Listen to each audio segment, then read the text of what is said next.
आगे रुक करेंगे एक और अहम खबर का। कुछ ही देर में सीएम केजरीवाल की पटना आमद होने वाली है। पंजाब के सीएम भगवंत मान भी मौजूद रहेंगे। कल अपोजिशन जमातों की मीटिंग में शामिल होने के लिए पहुंच रहे हैं।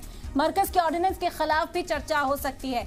आपको बता दें कि अरविंद केजरीवाल भगवंत मान के साथ कुछ ही देर में पटना पहुंचने वाले हैं और ममता बनर्जी पहुंच चुकी हैं। इसी तरह से अपोजिशन जमातों के जो लीडरान हैं कल होने वाली इस मीटिंग के लिए पटना पहुंचना शुरू हो गए हैं। अब से कुछ ही देर में अरविंद केजरीवाल भी पटना पहुंचने वाले हैं। आपको बता दें कि उनके साथ पंजाब के सीएम भगवंत मान मौजूद रहेंगे। अरविंद केजरीवाल ने अपनी शर्तों को सामने रखा है। मांग उन्होंने ये की है कि सबसे पहले इस मीटिंग में ऑर्डिनेंस पर चर्चा हो जो मरकजी हुकूमत की ओर से लाया गया, जिसमें दिल्ली सरकार के कामकाज में मुदाखलत की जा रही है और उसी पर हिमायत जताने की कोशिश अरविंद केजरीवाल करने वाले हैं और इससे कई जो आगे होने वाले फैसले हैं उस पर भी असर पड़ता हुआ नजर आएगा, क्योंकि अरविंद केजरीवाल साफ तौर पर कह चुके हैं अगर इस मामले में उन्हें हिमायत मिलती है तो फिर इत्तेहाद को वो उसी तरह से देखेंगे, लेकिन अगर यहां पर हिमायत मिलने से इनकार किया जाता है तो फिर फैसला उलट भी हो सकता है। तो अरविंद केजरीवाल भगवंत मान इस वक्त पटना पहुंचने वाले हैं। कुछ ही देर में आमद होगी अरविंद केजरीवाल और भगवंत मान की भी, क्योंकि कल होने वाली अपोजिशन इत्तेहाद की बड़ी मीटिंग और उसमें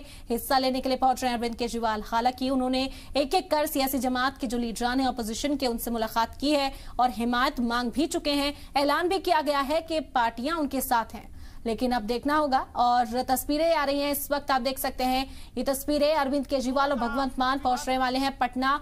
तो जो आम आदमी पार्टी के हिमायती हैं